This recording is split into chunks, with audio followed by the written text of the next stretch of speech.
Ngizathi ngiyamangala vele acishe i-light angiphose embhedeni. Ngithi kusanjalo hayi ubaba ngigibele phezu kwami angenza ngiphume ngishokhekile afike umnyeni wami ngimtshele ukuthi ubaba kwenza ukuthi kanje same day. Yes. Okay. Okuwesi ngikhulelwa ingane yababa wendoda yami.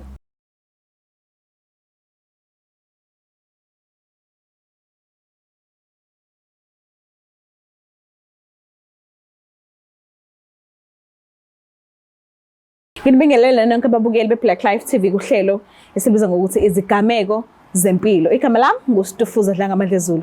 Ngiyazi ke bafethu ukuthi izigameko zempilo sani sifa eqaleni lokho sibuye kancane lokho sithi fa kancane. Na kanjalo nje ekhambeni nesikhathi so lokho sinje sithi fa because siyazizwa futhi ikhalo zenu. Basakhona nabantu abasibhalelayo abafisa ukuzoshare nabazodinga usizo ngezigameko zempilo azike zabehlela ngaphambilini empilweni yabo isikhathi masihamba. So ke namanje solokho sinisifa kancane silokho sinisifa kancane. Ngicela ukuthi ungakhohlwa ukuthi akusakhona ama products namanje amafutha ogembula asesekhona, izinyembezi zengane zisasekhona, noma ngathi induku yokuqinisa idonki peri mekuthi nendlela awalimala ngayo before awusekho right asajabulile ekhaya awusakwazi ukujabulisa umama ngendlela okwazi umjabulisa ngayo ngaphambilini mhlawumbe uyagula khona izinto ezikwemngamele noma ushukela noma yini sinayo induku enjalo nanoma kuthiwa ke mhlawumbe unesichitho noma awufuneki ebantwini noma uthola umsebenzi noma umuntu izinto zakhe zimbozekile ezimnyama akwazi ukunyakaza akwazi ngisho ukwenza lutho uthi nasemsebenzini uyodla kanye nabanye abantu bafice behleli bonke etafuleni babhuncuke nje ngabani uzugcina usuyibona ukuthi hayibo sengisela ngedwa la ngifika khona abantu ismile saphela bayahamba belokho bengishiya ngedwa na kanjani abangidinga eduze kwabo nginesicefe nginesidina na kanjani iyiwasho zokuziwasha nje uzigeze wena umzimba wakho uqume ngazo zikhona aziyona futhi imali etheni so mewukuthi uyasifonela ku 062 2197748 na kanjani iproduct oyidingayo sizokunikeza yona so ke na kanjani sizolokho sinithulela izigameko zempilo asigcini la na kanjani zohlezi sinilethela zona kuyikona ukuthi angeze ziphume usuku nosuku njengalamanye ama-show aphuma usuku nosuku so ke namhlanje ngivakashela intokazi ithi ikhona indlela yagileka ngayo empilweni yayo kodwa ke sizoyilandela silalele size ukuthi kahle yini le esenhlizweni yayo engasoze yayikhohlwa indlela yagileka ngakhona so ke sike sibuke ukuthi ihamba kanjani sabona kanjani ngiyaphila njani ngiyaphila nami uma bani bomalithoni okay ukhulele kuphi eBhamshela namanje usahlala eBhamshela cha ngihlala eNtuzuma oh okay uze nini la ngize last of last month okay mhlambe ngokomsebenzi noma ngokufunda okay so ke the time usakhula ekhaya usamntwana omncanyana wazafinyelela kulesi sikhathi leso unothisa ngaso izinto ubheka ngazo uqala uphaphama bekwenzakalana ekhaya ukhulele endaweni kanjani ukhuliswa ubani ekukhulisa kanjani ngikhulele unamadevu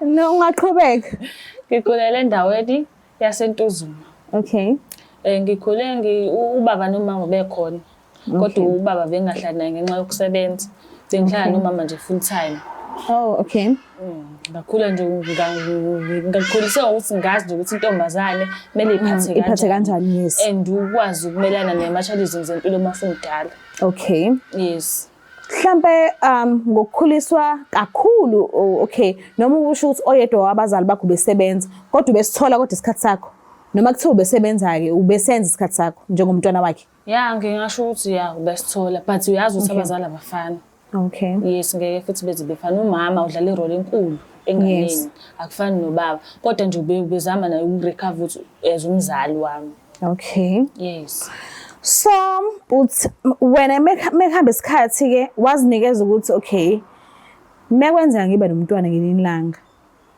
wazinikeza ukuthi uzomkhulisa kanjani since bobhekelele uma kakhulu okudlula ubaba Wa-decide ukuthi kufanele kwenzeke kanjani impilo yakho? Bengidecide ukuthi Kakhulukazi usunomntwana. Yes. Yes. If ukuthi ngiyamthola umntwana empilweni, angeke ngize ngikwazi ukumkhipha. Okay. Ngizomfundisa nami ngale ndlela engifundiswe ngayo. Because angicabanga ukuthi umama kukhona mhlawumbe angikoleta khona angangitshelanga khona noma impilo angangifundisanga yona. Okay. Impilo ngiyifundile futhi ngabona. Ngayithatha futhi neyalade ngiyala ngazo. So iyalade ngiyala ngazo yikho ukuthi nginami ngizehlisele enganeni. Ngitshela ukuthi impilo ayihambi kanjalo. Ihamba la kanje ukuze izokulidela entweni kanje. Okay. So ngicela ungiqale ekuqaleni nje kwesigameko sakho usho umsuka waso ukuthi kwakwenze njani uze uyithole usugileka ngendlela thizeni kwenzakalani awungilandise nje. Okay. Angithi ngokuhlala ngihlala entuzulu. Hayi okay, ushuthi ke siyahambela nabangani bami. Okay. Sayiyela nje endaweni yase Gateway. Okay. Okay, masambe Gateway, ayisishayela indawo ukuthi ngesonto elizayo futhi sihambele siye eBhalitho. Okay. Ayike ngitholele umuntu ke nami ke empilweni ongithembisile ukuthi uyangithanda futhi uzonginakekela. Ucela umbone eBhalitho? Yes. Okay. Ayi nami ngithembeke phela ngoba bengenayo umuntu empilweni. Futhi nami bengisazi ukuthi ngihambe elenza abazali. Ayike umfana ngithembise ukuthi uyangithanda. Okay. Hayi nami ngididiseke ngibotha lo uyilink for kuba nami empilweni yakhe. Hayi ngimnikeza inamba yami, hayi sikhulume sixoxe sibe right nje plus sithandane. Yes. Mhlawumbe inyanga mhlawumbe ezu4. Hayi athi umfana ufuna ukuyovela ekhaya. Hayi ngijabule ngithi yo inhlanhla engaka. Athi wow. Hayi ngijabule ngithi hayi kulungile ayikho inkinga ungeze uzovela ekhaya. Hayi ke shaya usuku ngifonela uma ngimtshotha hayi kunabantu abafuna ukuza lapha ekhaya. Hayi fika usuku nangempela umfana afike ekhaya enze okufanele. Ayishaye zonke inkomo angakoleti lutho. Ngiyacabanga inhlanhla ngaba naye. Ngijabula nami ngathi wema uNkulunkulu wazangibeka ebalazweni. Ngangazi nami ukuthi ngoba ngiyinjena nje ukhona umuntu ongithanda mpembu. Okay. Ayi angithanda umfana ahamba ovela ekhaya.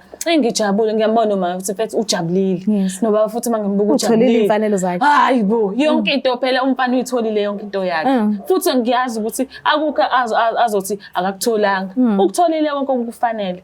Okay. Hayi ngifike kamfana futhi angisengiqedile vele inkomo sekuyapha ukuthi ngisuke ekhaya sengizohlala kubuka mfana. Hayi ngihlale kuba mfana. Umfana wami uyasebenza. Okay. Usebenza eMcDonald. Hayi ke njalo ekuseni uyahamba emsebenzi ngiyavuka emsebenzi ngiyamlungisela uyahamba emsebenzi. Sihlala ndawonye? Yes sihlala ndawonye manje uma wakhe khona la, ubaba wakhe khona la no. Oh wakuthathwa kusakubo? Yes. Okay. Hayi uyavuka sonke ekuseni uyahamba emsebenzini umama wakhona naye uyahamba emsebenzini nosisi bakhona hamba umuntu ongasebenzi kubaba la ekhaya ngisala naye. Hayi sale hayi phela ngisanda kufika ke phela emzini.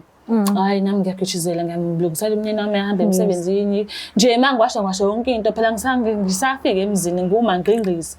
Hayi ngilungisa hayi qale sihamba isikhathi. Hey futhi ngeke ngize ngiphinde ngikhohle le yanto.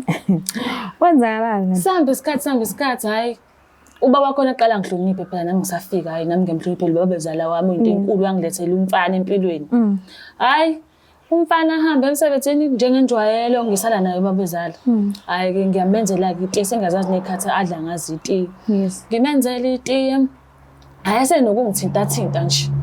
Njalo mangenza even ngisestofini ngiyagovuza nje uyangithinta ethi hayi na. Mana la ekhaya niphume ibhodoleni nomnyeni wakho noma nipheka nonke la endlini enkulu. Sonke nje ukuthi sinendlu yethu la silala khona. Okay kodwa nidla nonke. Sidla sonke. Ha. Hayi ngiyapheka sengiyazi nje kuseni ngekhathi nje lesekuseni zabo 8 ngiyavuka ngipheka ipharishi vele ngisengivukile vele ngisathi kusungulisa umnyeni wami. Ngipheka ipharishi ngiyamhambisela sengiqala nokubona ukuthi hayibo uyosengishintshela manje akusena lo baba bezelani lo kade nje kade ngifika la useyaqala manje angithi ngiqhama phinifa phela useyaqala ibele ngithinta hayibo hayi ngosuku lokuqala ngithinta nje mhlawumbe ubekhuhla mhlawumbe ubedlula hayi nganganaka hayi waqhubeka ulibele ngithinta even sengihambisela ipharish ngithi ngifike ngiyaguqa mase ngisukume ngithinta ukuthi hayi nawe ngathi nje umnandi hawu. Ay ngimangale ngithi mina hawu kanjani uqonda ukuthini ubaba emdala ngisabe futhi ukutshela umnyeni wami ngithi lapha kuzobe ngathi sengifele ekhaya sengizoqhatha hayi ngikhubeke njalo sengiyanqela manje umhambiseli ipharish ekamereni wathi if lo muntu ezolivala umnyango wekamera hayi ngikhubeke lo ngumhambiseli ikudla wakhe iveshe emini langathize ngahamba Okay. Ngaya ekamereni ngihambisela ukudla. Ngathi ngiyobeka nje ukudla setafuleni wavala umnyango. Uthi uvalelani Ngiyambuza ngithi hawu baba wenzani? Wathi yeyi ngifuna ukuzwa ukuthi ukanjani. Ngimangala. Ngithe ngisathi ngiyamangala, angithi amakhethini sakhona ila wahlangene makucisha ugesi kuba mnyama endlini. Yes. Ngisathi ngiyamangala vele acisha ilight angiphose embedeni. Ngithi kusanjalo hayi ubaba ngibele phezu kwami angenza ngiphume ngishokhekile. Afike umnyeni wami ngimtshele ukuthi ubaba kwenza ukuthi kanje. Same day. Yes. Okay. Okuwesi ngakhulelwa. Ngikhulelwa ingane yababa wendoda yami. Ngamtshela ukuthi ungenze kanje. Kwaba nemeeting ukuthi indaba enze kanje. Ngoba phela manje kungihlukumeza. Wamqonda baba? Wamqonda. Watshela noma wakhe futhi ukuthi nangu umnyeni ubaba usenze kanje kumfazi wabo. Le nto yangiphatha kabuhlungu. Kwasekwenzakalani ke emva kwalokho ke? Umama usetsheliwe phela naye phela I'm sure waba nakuthi umnyeni wami phela lo. Umnyeni wamama, umnyeni wendoda waqale washokhe kwathi ubaba bengaza yenza leyo nto leyo. Kwaphoqa ukuthi kumele size sewenza iDNA. Because ngikhulelwe manje. Wangitshela futhi ukuthi ingane ngingayikhiphi. Yes. Mina ngiyasho ngithi ngane ngeke ngize ngiyikhiphe ingane. Ngoba mina bengazi ukuthi la ekhaya ngize ngizovusa umuzi ngomuntu oyile ekhaya kovela. Manje sengizolala ubaba wakho umuntu omdala ikhehla. Ngahlukumezeka kuze kube manje angiphathekanga kabi ngoba angazi. But at least ngoba wakhona ukumtshela umnyeni wakho same day awufihlanga. Ngangikhala kwakungekho lula kuzobe namhlanje nginengane. Umngakanani? Useno 5 years. Nisasana nobaba mntana? Sathandana. Wafila kanjani azi ukuthi ubaba wakhe owenze kanjani? Wavele wabamba ikhanda wathi mamshibe ngicela ukuthi ungayenzi leyo nto. Ngicela futhi ukhulume iqiniso uyadlala noma uqinisile. Ngathi mfethu zikhona izinto zokudlala empilweni. Ngeke ngidlala ngale nto. Ngeke ngize ngidlale ngento serious kangaka. Isinjani i-relationship yabo bobathi ubaba nendodana? Kwaphoqa phela ukuthi wanhlanhla leyo kwaphunyelwa imali indoda yami zavele sathenga umuzi saphuma nje endaweni sahamba sayohlala khona. Manje ngiyambona ukuthi mebuka le ngane le ziyafika inyembezi nami futhi ziyafika ngobani angaze ngisho ukuthi okay ngiyavuma ngenze kahle lento ayenza kumina iyafana ne-rape. Wathi ngiyazi awazombopha cause umzali wakhe egcineni ukuthi mhlawumbe empilweni nawo lazi isasa mhlawumbe uzomdinga. Izifo angazi izifo kodwa hayi akanaso isifo cause emvela lokho socheck iDNA sami socheck ukuthi isifo sakhe unani kwathola ukuthi akadli ngisho iphilisi elilodwa nhlanhla leyo. Okay, nhlanhla. Yabona nje ukuthi mina bese ngiyese ingcupheleni kanjani. But mekhulu umntwana phela umntwana ngiyahleze emncane. Uzokhula naye ngelinye ilanga so uzoqhubeka lokho umtshela ukuthi ubaba wakhe umnyeni wakho noma uzomtshela ukuthi ubaba wakhe ilofa ngabe umbiza kumkhulu. Kubalekile ukuthi ingane ifikhula uyitshele exactly iqiniso kuyilona cause uma uyitshela iqiniso lama ngithi iyakhula izolithola iqiniso nangaphandle bazokhuluma phela and inswebi yasho ukuthi wena wafana ngaka nomkhulu akafani futhi nobaba wakhe ngithi yabo ngiyabona ukuthi ubaba wakhe ubhuti wakhe. Yes. Ngithi yabo ukuthi mase kuwrong kangakanani mekhula tema wayekhula mebuza ngomtshela ukuthi hayi ngimtshela sonke istory ukuthi kahle umkhulu wakho angibamba. Wagcina nini ucansi ngendlela engade ngayilindele. Wagcina nini ukukhuluma nomamezala unkosikazi kamkhulu kandoda le ngilalile. Yes. Hayi la mama manje naye wakhombisa ukuthi uyena kahle ayitshela ukuthi mina bengifaka amadoda emini cause wengangithembi. Nami nje kanjani ngihlala nomuntu le endlini cause yonke into kuyafika cleaniwe pheke ngingafanda namadoda ngiceliwe nginendoda yami. Shuthi ngabe nginja phela ngaba ngineli. Mangizophinda futhi ngifake indoda emzini yendoda. Nanga ngize ngenze asikhulukhulumi naye lo anga. Anikhuluma. Akakuzondi kodwa. Angazi lapho nakho lokho kodwa nami angizenzanga ngoba angikazi ngisho ukuthi ngiyavuma ngenze. Kahle hle ngaresho. Cause angikazi ize ngivuma ukuthi ngenze ngiyavuma. Wangenzanga enkani. Ngiyacabanga phela mina umdala futhi ama-powers akhe ngisho athi wasiyalingana indoda ihlezi nama-powers amaningi ovumfazi. So uke wayibona psychologist for counseling noma into nje hayi ngizokwazi ukudlula kuyona ngingedwa? Into nje engayinika isibindi ukuthi kulungile. Okwenza la empilweni yami angiyikhethelanga futhi ayikho umuntu oyikhethela impilo. Okay. Angiyikhethelanga kodwa ngiyabona ukuthi kunzima empilweni. Kunzima. Kungcono mhlawumbe ngabe ngiyezwa mhlawumbe kungconwana mhlawumbe kube walala nami mhlawumbe wanganginika ingane. Manje kunzima kakhulu khona nento ehlezi kukhumbuza njalo ukuthi ngayithola kanjani ingane le. Yes, and nami ngangafuni ukuthi ngiyikhiphe ingane because angazi noma mhlawumbe uNkulunkulu ungiphe yona le yokuqala yokugcina angazi. Manje mase ngikhipha yona ukuthi mina ngeke ngize. Awunazo ezinye ingane? Anginazo ezinye ingane. Okay.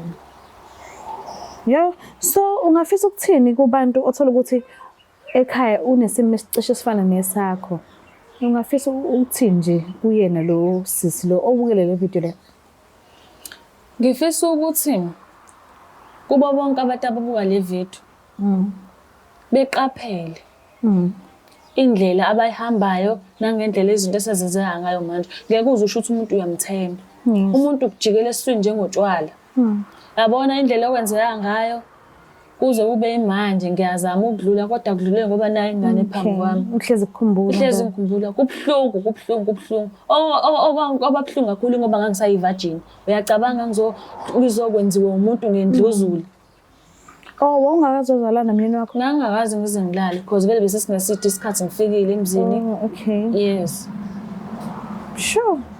Ngibonga kakhulu kodwa ukuthi ukwazi ukubhodla egcineni. Let's hope le video le mabeyibona emzini la uganele khona ngeke baze bakukhulumisa izinto eziningi. Basi ngiyabonga nje ukuthi at least ukwazile ukuthi ungivakashele uzophimisa okusenhlizweni. Nanokuthi ukhipheke isiyalo nakubantu abanenkinga mhlawumbe abacishe ifane neyakho okwenzekala lokho kubona njengamanje. Yes. Engathi uthi-ke ungaphola kahle libe right nomyeni wakho. Yebo ngiyabonga. Uma lapha ekhaya sikhetha ukuthi sivele silivale la uhlelo ila sifinyelela khona njengamanje. And ngicele lapha emakhaya ukuthi ngiyazi ukuthi izinto enje isikhathi esiningi ziyenzeka. Mhlambe ezinye futhi ngiyenze ukuthi ziyagqitshwa. Ngiyambozwa kuthulwe kuthiwa ningakhulumi lutho ungasho lutho uthule. Mekuthi khona ukuhlumezeka okwenzekayo kuwena kusho musukuthula ingunaphakade ukuthi uzokwazi ukuthi uthole usizo. Nanokuthi ungabi nezinkinga eziningi ekuhambeni kwesikhathi engabe yakhuluma kusese eli. Ngicela ukuthi ungakhohlwa usubscribe, ulike, ushare mina ngithanda kakhulu. Bye. Oh mzala, ngizwile sebekuphindile emjolweni. Kodwa ke lalela, woza sondela. iBlack Life Traditional Pharmacy iyona engayimpendulo yinkinga zakho zomjolo. Inesibambelelo somama, esobhudi osisi kanye nobaba. Uma umsolo ukuthi uyaganga noma khona babonayo, khululeka, ngeke aphinda babone. Uzobona wena wedwa, ezwe wena wedwa, acabange ngawe wedwa, afune wena kuphela. Thole sakhe isibambelelo namhlanje, angadluli nobusika. Ukuze usithole, faki order namhlanje 062 219 7748. Uma ufaki order khululeka, sikudilivela noma ngabe kuphi magumbama nomhlaba, ngoba isibambelelo siyimpendulo yothando lwakho. Woza kwiBlack Life Traditional Pharmacy, silapha ngezimpande zama-Afrika. The Black Life TV.